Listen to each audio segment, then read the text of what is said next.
like here in this area, we have Cleveland Clinic and we have University Hospitals, the two big systems.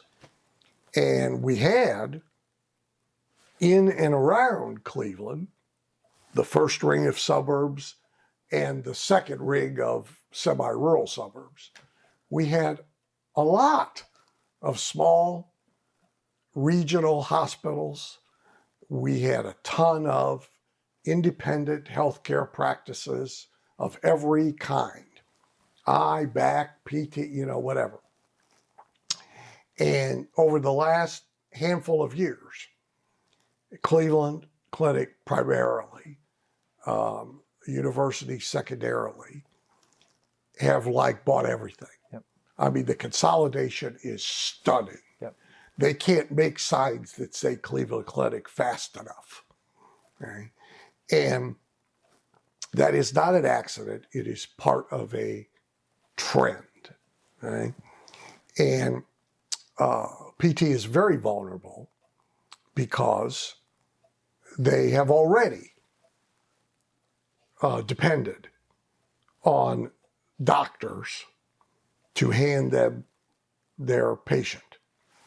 And as those doctors get consolidated and owned by a few big entities, those entities are not going to want to leave the next level of care to a bunch of independent providers running around loose. No, naturally, you'll want to consolidate them too.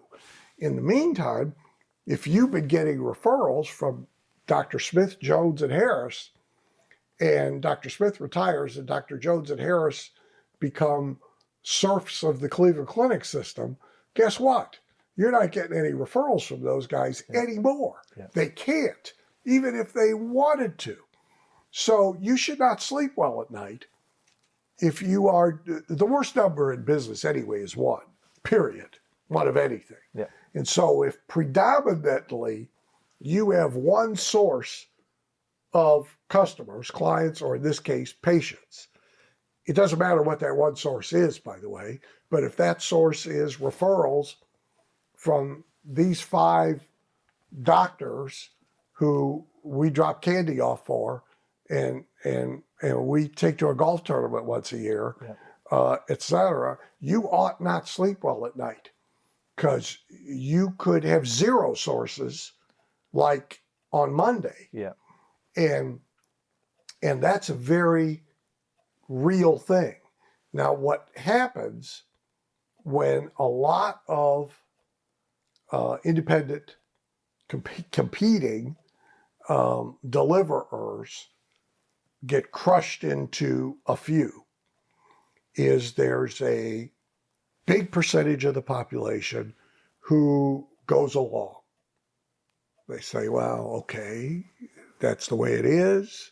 If I got to stand in line, if I got to be on the phone for 6 hours before I can get to a human being, I'll just be on the phone for 6 hours until I can get to a human being. But there's also a significant, not as big, but a significant and typically more affluent percentage of the population who resists. Yep. Says, no, I do not want to be part of that monolithic, bureaucratic, uncaring, non-marketing thing where people snarl at me and hit me in the head with a clipboard and tell me to fill out a form, go sit in the corner by the pot. I don't want to be part of that. Yep. And I have the means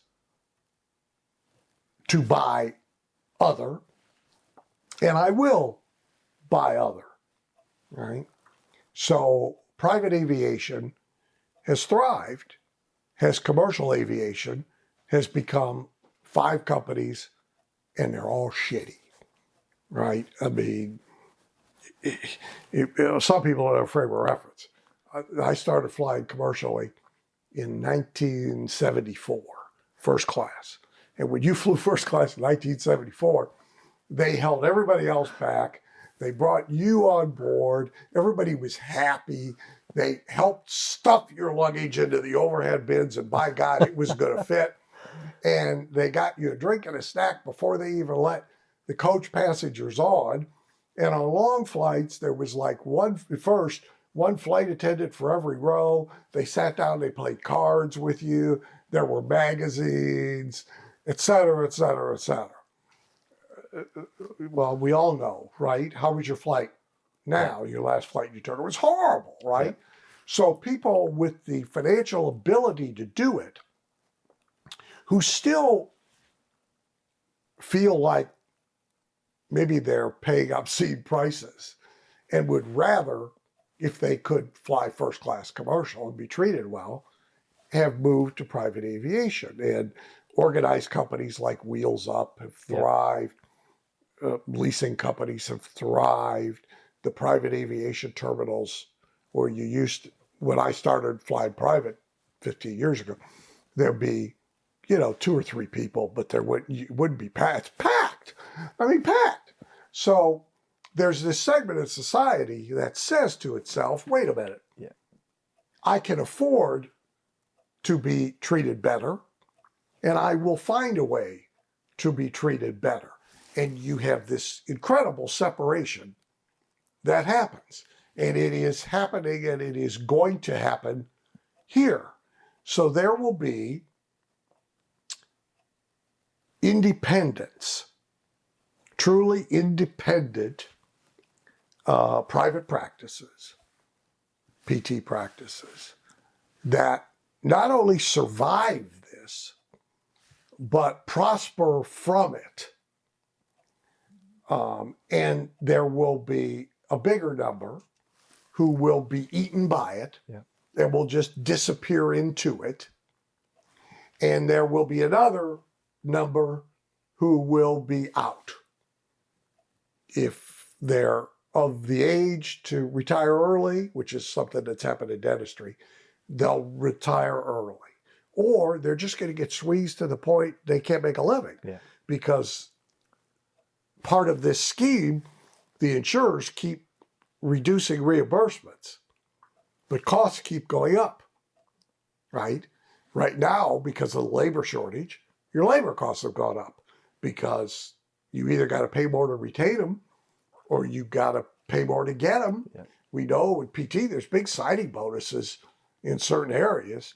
Just here's $5,000, just come to work, okay? Your supply costs are going, every cost is going up, right?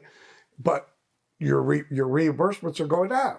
So they will literally squeeze some right out of the business, all right? So you get to decide which of these 3 groups you want to be in. You actually have the choice. That choice is available, and that choice is yours. Thanks for watching this video, and if you found it helpful, and if you now find yourself thinking, I wonder what else this person can help me with, head over to paulgough.com/books, where you can find my best-selling books, which will show you how to add more profit to your practice. Or send an email to paul@paulgough.com to ask about how we can help you accelerate the growth and profitability of your clinic. And by the way, if you know anybody who would find this helpful, please share this video out. Thanks so much.